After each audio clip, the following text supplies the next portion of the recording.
బాప్తిజం తీసుకోలేదు, చచ్చిపోయారు, ఎక్కడికి వెళ్తారు? పరలోకానికి వెళ్తారా? వెళ్ళరా? పరలోకానికి వెళ్ళం. బాప్తిజం తీసుకోలేదు కదండి, కాబట్టి పరలోకానికి వెళ్ళమేమో అని మీరు ఎంతమంది కనిపిస్తుందో చేసి చూపిస్తారా? కాగా క్రీస్తును సొంత రక్షకుడిని అంగీకరించా, నా పాపాలు ఒప్పుకున్నా, విడిచిపెట్టా, క్రీస్తును సొంత రక్షకుడిని అంగీకరించా, కానీ బాప్తిజం తీసుకోవాలా, అయినా నేను పరలోకానికి వెళ్తాను అని వాళ్ళు చూపిస్తారా?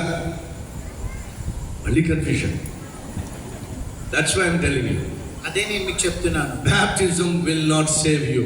బాప్తిజము తీసుకుంటే అది మనని రక్షణలోకి తీసుకువెళ్ళదు, అది మన రక్షించదు. బాప్తిజము మనల్ని రక్షింపజాలదు, బాప్తిజము మనల్ని పరలోకానికి చేర్చదు. పరలోకానికి చేర్చేది ఒక ప్రభు అయిన యేసుక్రీస్తు మాత్రమే.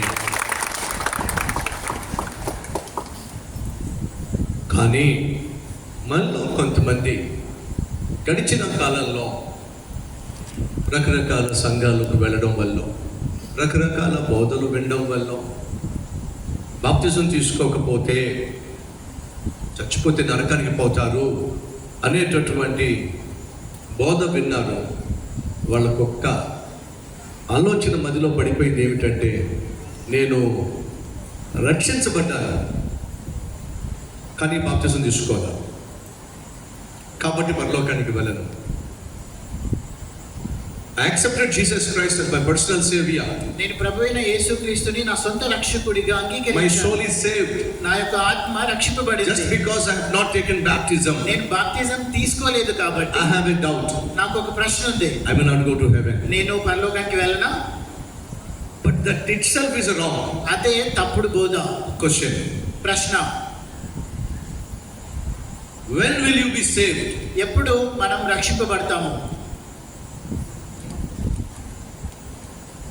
When you repent of your sins మనం ఎప్పుడైతే మన పాపాలను ఒప్పుకుంటామో, and forsake those sins, మనం ఆ పాపాలను ఎప్పుడైతే విడిచిపెడతామో, and when you accept Jesus Christ as your personal savior, మనం ఎప్పుడైతే ప్రభువైన యేసుక్రీస్తుని మన సొంత రక్షకుడిగా అంగీకరిస్తామో, you are saved. మనము రక్షింపబడినట్లే. దీన్ని నమ్ముతారా? నమ్ముతారా మీరు? నమ్మిన వాళ్ళు చూపిస్తారా? కొంతమంది చేతులు పనిచేయట్లేదు అంటే ఫిజియోథెరపీ చేయించాలనుకుంటా. అవునా? నా పాపాలు ఒప్పుకున్నాను, వాటిని విడిచిపెట్టాను, క్రీస్తును నా సొంత రక్షకునిగా అంగీకరించాను, నేను రక్షించబడ్డాను అన్న వాళ్ళు చేయి చూపించాడు. సరే, ఇప్పుడు రక్షించబడ్డారా, రక్షించబడలేదా? ఎలా రక్షించబడ్డారు మీరు? క్రీస్తును రక్షకునిగా అంగీకరించడం ద్వారా, ఆయన నీ కోసం నా కోసం సిలువలో మరణించాడు అని విశ్వసించడం ద్వారా మీరు రక్షించబడ్డారు. సరే, రక్షించబడ్డం అంటే అర్థం ఏమిటి చెప్పండి? నీళ్ళల్లో మునిగిపోతున్నాడండి, నువ్వు చెయ్యనిచ్చావు అని ఏం చేసావు? నీళ్ళల్లోంచి బయటికి లాగావు అంటే ఏం చేశావు? You saved him from that water. నీళ్ళలో మునిగిపోతుంటే నువ్వు చేయి పెట్టి తనను రక్షించావు. ఎస్. ఇప్పుడు క్రీస్తును సొంత రక్షకునిగా అంగీకరించడం ద్వారా, పశ్చాత్తాపడి నీ పాపములు ఒప్పుకొని విడిచిపెట్టడం వల్ల క్రీస్తు నీ జీవితంలో ప్రవేశించాడు. కాబట్టి నువ్వేమయ్యావు? రక్షించబడ్డావా? రక్షించబడలేదా? రక్షించబడ్డావు. From what? దేని నుండి రక్షించబడ్డావు? దేని నుంచి రక్షించబడ్డావు చెప్పండి. ఇప్పుడు ఇందాక చెప్పాగా, వాటర్లో పడి వాడు నశించిపోతున్నాడు, నువ్వు చెయ్యి అందించి ఏం చేసావు? రక్షించావు. మనం అందరం కూడా దేనిలో పడబోతున్నాం? పాపము చేసిన ప్రతి ఒక్కడు కూడా నరక పాత్రుడే. బైబిల్ సారాంశం అనగా, పాపము చేసిన మనం నరకము పొలిమేరల్లో తిరుగుతున్నాం. మన పేర్లు నరకానికి పోయేటటువంటి వారి గ్రంథంలో లిఖించబడినాయి. Our names have been written in the book of hell. So we are bound to go to hell. But then, because you confessed your sin to Jesus, because Jesus Christ has forgiven your sins, because Jesus Christ became your Lord and Savior, you are saved. క్రీస్తును సొంత రక్షకుడిగా అంగీకరించావు కాబట్టి పాపములు ఒప్పుకొని విడిచిపెట్టావు కనుక, క్రీస్తు నా కోసం శిలువలో మరణించాడు, ఆయన కార్చిన రక్తం ద్వారా నా పాపములు కడిగి వేయబడినాయి, నమ్మావు కనుక నువ్వేమయ్యావు? రక్షించబడ్డావు. రక్షించబడ్డావు అంటే అర్థం ఏమిటి? నరకానికి పోవలసిన నువ్వు నరకంలో వెళ్ళేటటువంటి వారి లిస్టులో నీ పేరుంది. ఎప్పుడైతే నీ పాపాలు ఒప్పుకొని విడిచిపెట్టావో, క్రీస్తుని సొంత రక్షకుడిగా అంగీకరించావో, నరకానికి వెళ్ళేటటువంటి వారిలో లిస్టులో నీ పేరు చెరిపివేయబడింది. పరలోకానికి వెళ్ళేటటువంటి వారి గ్రంథంలో నీ పేరు లిఖించబడింది. which means you have been saved from the burning hell. దాని అర్థం ఏంటంటే నువ్వు నరకం నుంచి, నరకం యొక్క అగ్ని నుంచి నువ్వు రక్షింపబడ్డావు. So you are saved. కాబట్టి నువ్వు రక్షించబడ్డావు. నువ్వు ఆల్రెడీ రక్షించబడ్డావు కాబట్టి నువ్వు వెళ్ళి ఏం చేస్తున్నావు? నేను ఒకప్పుడు పాపిస్తోండి, ఆ పాపిష్టి వాడు చచ్చిపోయిన వాడిని ఏం చేస్తారండి? సమాధి చేస్తారు, అంతేనా? So that is what we're doing now. A sinful Satish Kumar is no longer is alive, he is dead. But the one who is living now is a new creation, a brand new creation. పాపము చేసిన సతీష్ కుమార్ అయ్య గారు, ఒకప్పుడు పాపం చేసిన అయ్య గారు మరణించారు, కానీ పాతి పెట్టబడ్డారు. ఇప్పుడు జీవిస్తున్న సతీష్ కుమార్ అయ్య గారు క్రీస్తు యేసునందు రక్షింపబడి వాక్య పరిచయం చేస్తున్నారు బాప్తిజం ద్వారా అని చెప్పానని అని చెప్పి రియల్గా మరణించాడు. రియల్గా మరణించలా, క్రీస్తు నీ కోసం రియల్గా సమాధి చేయబడ్డాడు. నువ్వు రియల్గా సమాధి చేయబడ్డా, క్రీస్తు నీ కొరకు రియల్గా తిరిగి లేచాడు. నువ్వు రియల్గా తిరిగి లేవాలి. కాబట్టి ఆయన మరణ, భూస్థాపన, పునరుద్ధానములో నువ్వు నేను పాలు పొందు నిమిత్తము దేవుడు ఏం చేశాడంటే మనకు బాప్తిజము ఏర్పాటు చేశాడు. పాపం విషయంలో చచ్చిపోయిన నేను సమాధి చేయబడాలి. కాబట్టి నీళ్ళల్లోకి వెళ్తున్నాను, నన్ను నీళ్ళల్లో సమాధి చేస్తున్నారు. ఇప్పుడు నేనేం చేస్తున్నాను చెప్పండి? క్రీస్తుకు సాక్షిగా జీవించే వ్యక్తిగా నీళ్ళల్లోంచి బయటకు వస్తున్నాను. ఏమంటున్నాను? నేను పాత సతీష్ కుమార్ని కాదు. పాత సతీష్ కుమార్ చచ్చిపోయాడు, సమాధి అయిపోయాడు. ఇప్పుడున్న సతీష్ కుమార్ ఒక నూతన వ్యక్తి, లోకానికి సాక్ష్యం ఇస్తుంది. So dear friends, Christ alone saves us, but not baptism. యేసుక్రీస్తు ప్రభువు మాత్రమే మనల్ని రక్షిస్తోంది, కానీ బాప్తిజం ఒక్క బాప్తిజం మాత్రమే కాదు, ప్రభువైన యేసుక్రీస్తు మాత్రమే మనల్ని రక్షిస్తోంది. So, but then why do we need to take baptism? కానీ ఇక్కడ మనం బాప్తిజం ఎందుకు తీసుకోవాలి?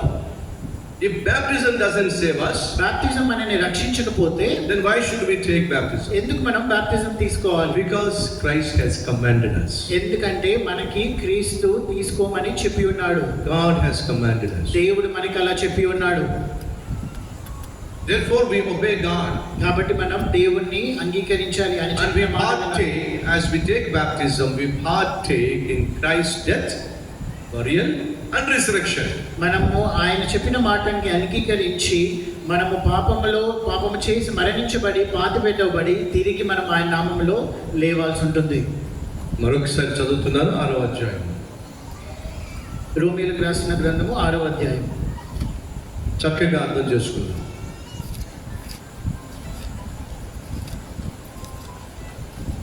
3వ వచనం, క్రీస్తు యేసులోనికి బాప్తిస్మం పొందిన మనమందరము ఆయన మరణములోనికి బాప్తిస్మం పొందితిమని మీరు ఎరుగరా?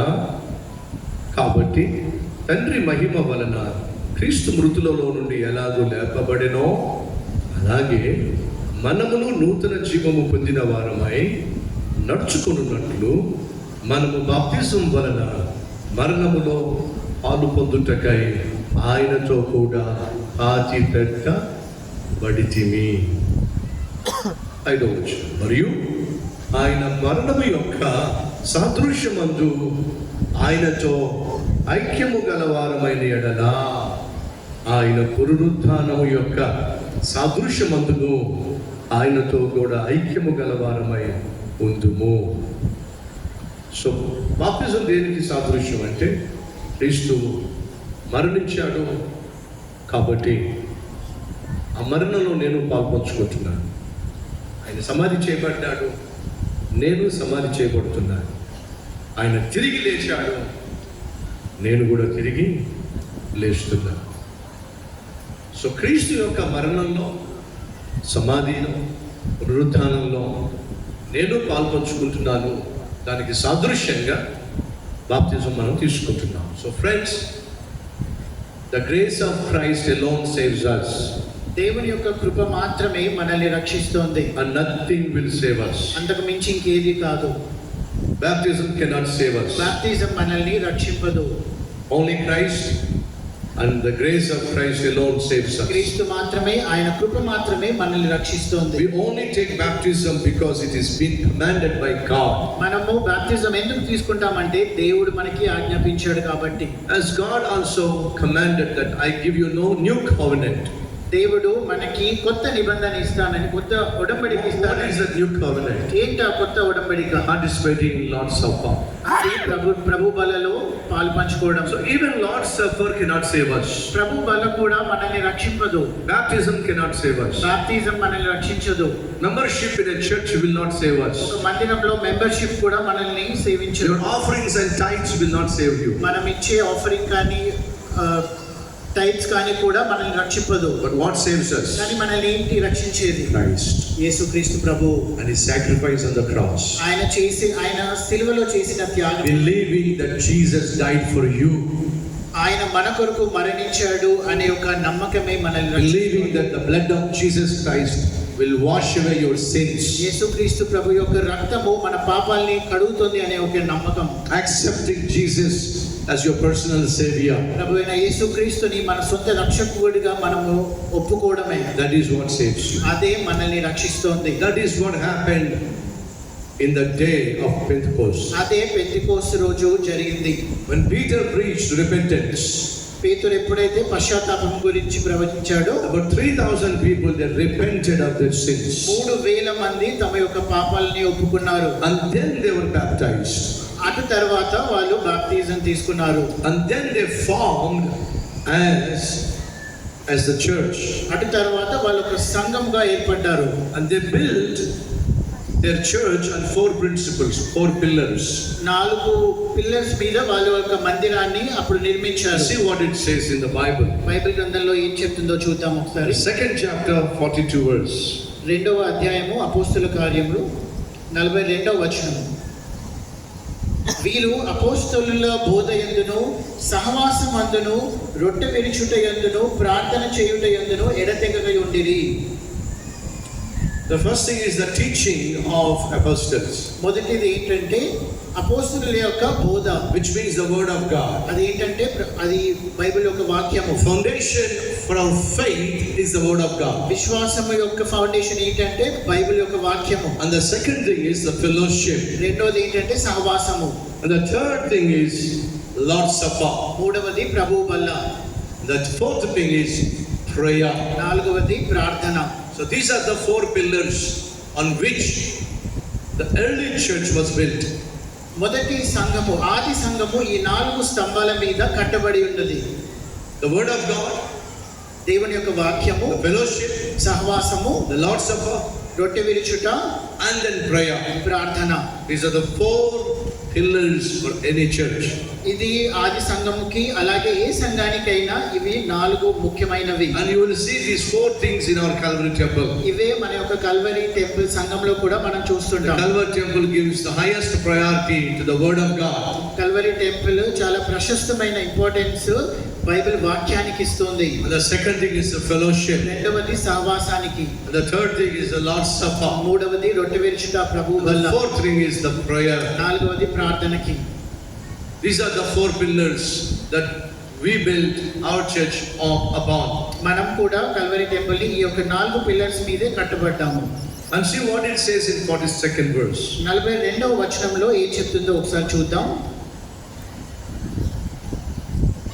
ప్రార్థన చేయుటయందును ఎడతెగక ఉండిరి. ఎడతెగక. There was no gap. ఎక్కడ వాళ్ళు ఆంతర్యం ఇవ్వలేదు. They never broke this chain.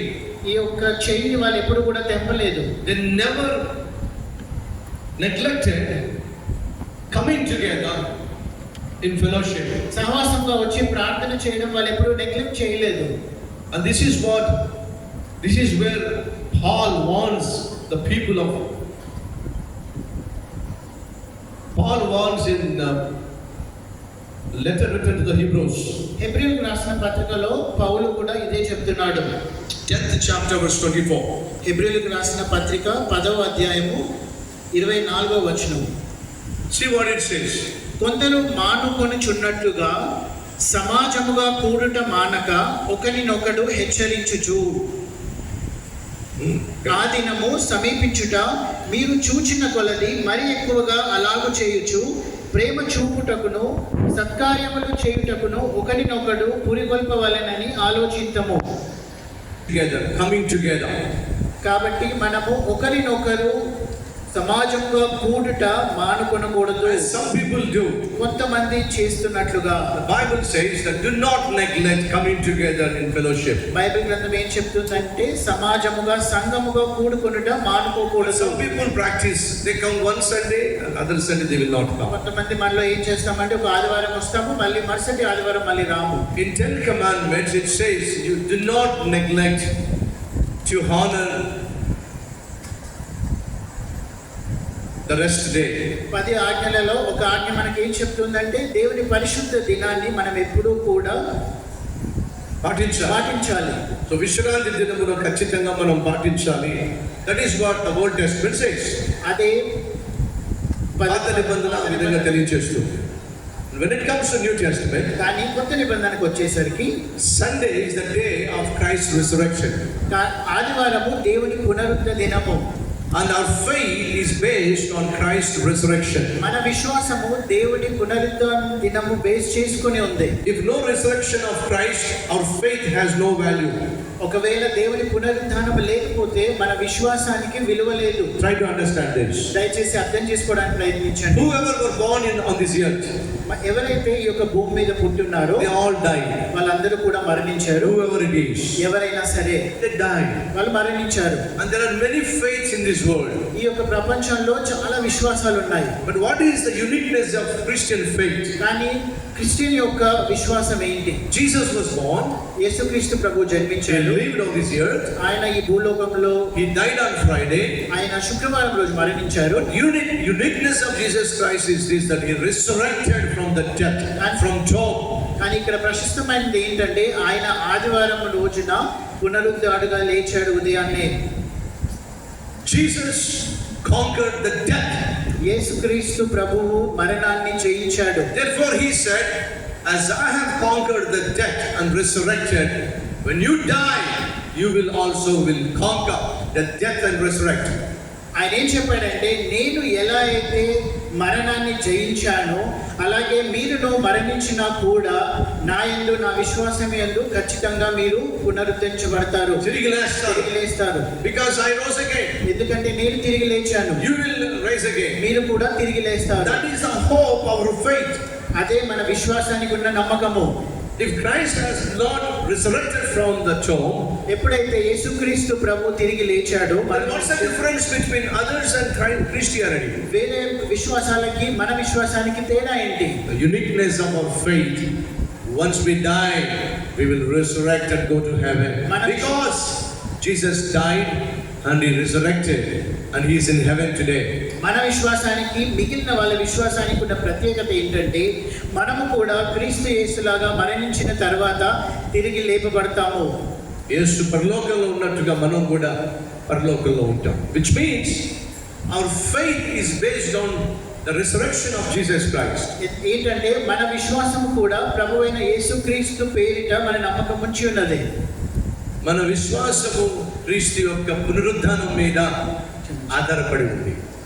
Friends, అర్థం చేసుకోండి, మన విశ్వాసం క్రీస్తు యొక్క పునరుద్ధానం మీద ఆధారపడింది కాబట్టి యేసు పునరుద్ధానము చెందిన రోజున మనం అందరం కలిసి దేవుని ఆరాధిస్తాం.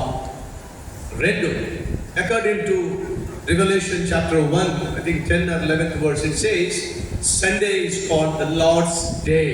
ప్రకటన గ్రంథం ప్రకారం మనకి బైబిల్ ఏం చెప్తుందంటే ఆదివారము అది దేవుని దినము. So therefore the New Testament Christianity they gather together on Sunday to worship Christ. కాబట్టి న్యూ టెస్టిమెంట్ ఏం చెప్తుందంటే ఆదివారం రోజున ఖచ్చితంగా మనము ఆదివారమున వారి సంఘముగా కూడుకున్నట్టుగా అనేక రిఫరెన్సెస్ లో మనం చూస్తాం. So that's the reason we come together on Sunday to worship our Lord and Savior Jesus Christ. అందుకే మనం ఆదివారం రోజున సంఘంగా సహవాసంగా కూడి వచ్చి ఆయనని ఆరాధిస్తుంటాం. So the Bible says, do not neglect coming together to worship God. కాబట్టి బైబిల్ ఏం చెప్తుందంటే సంఘంగా సహవాసంగా కూడుకొనుటకు మాత్రం మీరు మానుకోవద్దు. So do not stop coming to God's temple in order to worship God. దేవుని ఆరాధించుటకు దయచేసి మందిరానికి రావడం మాత్రం ఆపకూడదు. So 4 things. 4 విషయాలు. The word of God, దేవుని యొక్క వాక్యము, the fellowship, సహవాసము, the Lord's Supper. ప్రభువు బల్ల. The most important thing is prayer. చాలా ముఖ్యమైనది ఇక్కడ ప్రార్థన. Among these 4, ఈ నాలుగిట్లో the base is the word of God. దేవుని యొక్క వాక్యమే చాలా ప్రశస్తమైనది. The Bible బైబిల్ గ్రంథం is a base for our faith. మన విశ్వాసానికి ఆయుపట్టు, విశ్వాసానికి మూలము దేవుని యొక్క వాక్యము. Our source for our faith is Bible. మన యొక్క విశ్వాసానికి సోర్స్ ఏంటంటే అది బైబిల్ గ్రంథం. The source for every blessing is the Bible. ప్రతి ఆశీర్వాదానికి మూలము కూడా బైబిల్ గ్రంథం. If you neglect the Bible, మనం బైబిల్ని నెగ్లెక్ట్ చేస్తే you lose your life. మన యొక్క జీవితాన్ని మనం కోల్పోతాం. Watch this video which tells you how important it is to read the Bible. ఈ యొక్క వీడియోని మనం ఒకసారి వీక్షిద్దాము. దీని యందు మనం తెలుసుకోవాల్సింది ఏంటంటే బైబిల్ చదవడం ఎంత ప్రాముఖ్యమైందో. Let's watch this. ఒకసారి చూద్దాం వీడియో. ఫాదర్స్ డేనా? అవును, విజయ్ మా డాడీకి ఛాన్స్ లేదు. మా డాడీ గిఫ్ట్ రా, ఏంటది? ఐఫోన్ రా. అరే ఐఫోనా? అరే సూపర్. ఇక్కడ ఉన్నాను చూడండి రా ఫస్ట్. అరే జాగ్రత్త రా ఫోను. అరే ఆగరా. అరే ఆగరా. అరే ముద్ర పోయింది నా చూడు జాన్, మీ నాన్న వచ్చాడు. జాగ్రత్త కూడా ఫోనే. ఇక్కడ ఫోన్ చేసింది.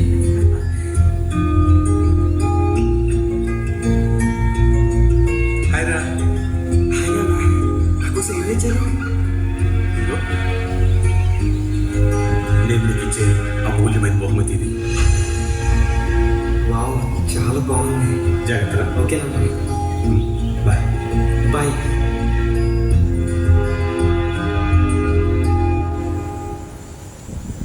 రే ఆప్తో కావచ్చురా. ఏంటి ఈ పని పోందిరా బాబు. మీ ఇంట్లోంచి గిఫ్ట్లు వస్తున్నాయి, నాకేమో తిట్లు వస్తున్నాయి. ఓపెన్ చేయరా, ఐప్యాడే ఉంటుంది. నిజంగా ఐప్యాడే ఖచ్చితంగా.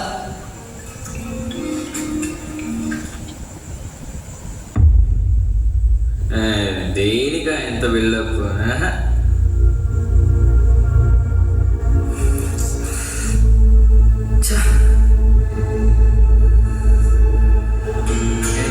ఎవరు అట్లా అనిపించింది? కాదు అనుకుంటే జాన్, ఈవినింగ్ షాపింగ్ వెళ్దాం రా. షాపింగ్. అవునా? సరే డాడీకి ఫోన్ చేసి వస్తా. అన్న కొంచెమే పెట్టానా?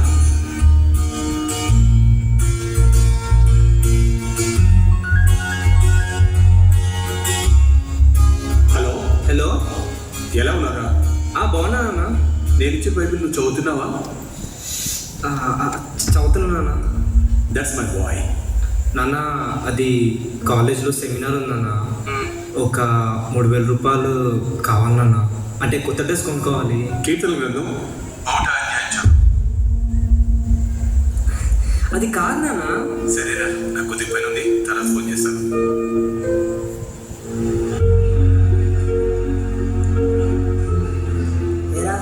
డబ్బులు పంపిస్తాను, పంపించాడా? బైబిల్లో కీర్తన చదవాలంటారా?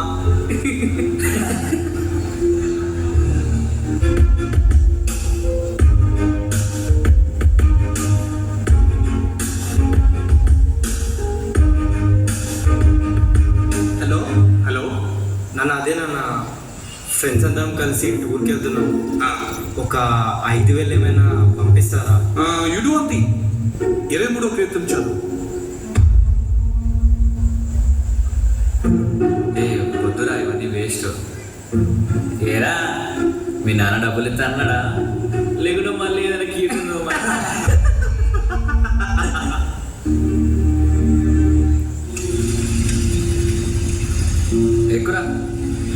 వద్దురా. అరే ఎక్కురా. అరే పోరా. రావా.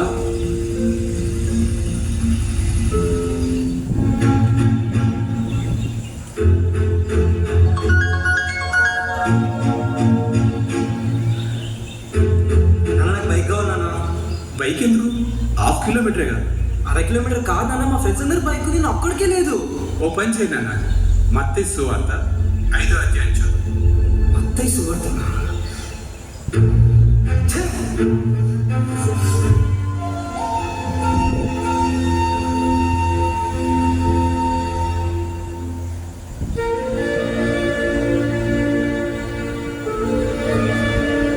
మీ నాన్న చెప్పినట్టు ఒకసారి బైబిల్ చదువు, అందులో ఏముందో.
హలో నాన్న, ఎరా డబ్బులు ఏందే నీకు? నాకు డబ్బులు వద్దు నాన్న, ఏంటి? రిటర్న్ పంపించేస్తున్నా. అయినా నువ్వే కదా డబ్బులు కావాలని అడిగింది. కానీ ఇప్పుడు వద్దు నాన్న. ఏమైందిరా నీకు? ఏం కాలేదన్న, వాల్యుబుల్ గిఫ్ట్ కూడా ఇచ్చావు కదా నాన్న, బైబిల్. అది చాలు నాకు.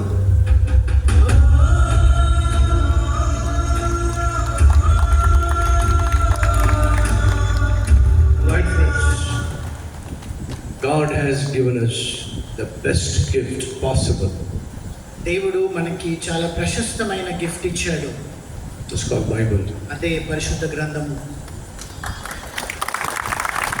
దాన్ని నెగ్లెక్ట్ చేస్తే You will be neglected by this world. దేవుడు ప్రపంచం కూడా మనల్ని పట్టించుకోదు. If you respect the Bible, మనం బైబిల్ని పరిశుద్ధ గ్రంథాన్ని గౌరవిస్తే and that will add respect to your life. అది మన జీవితానికి గౌరవాన్ని యాడ్ చేస్తుంది. This is what the church in Jerusalem realized. ఇదే ఇశ్రాయేల్లో ఉన్న సంఘము గుర్తించింది. యెరూషలేములో ఉన్నటువంటి ఆది సంఘం. That's the reason they based their faith on 4 things. కాబట్టి వాళ్ళు వాళ్ళ యొక్క విశ్వాసాన్ని 4 స్తంభాల మీద పెట్టుకున్నారు. Number 1, the word of God. మొదటిది దేవుని యొక్క వాక్యము. Number 2, fellowship. రెండవది సహవాసము. Number 3, Lord's Supper. మూడవది రొట్టె విరుచుట. Number 4, prayer. నాలుగవది ప్రార్థన. And put together there are 7 things. ఇవన్నీ కూడా మనం చేరిస్తే 7 విషయాలు అవుతాయి. జాగ్రత్తగా పరిశీలన చేస్తే వాస్తవంగా 7 విషయాలు ఇక్కడ తేల్తాయి. కానీ ఇంగ్లీష్ ఆరాధనలో అన్ని విషయాలు నేను మీతో పంచుకోలేను కాబట్టి 4 విషయాలు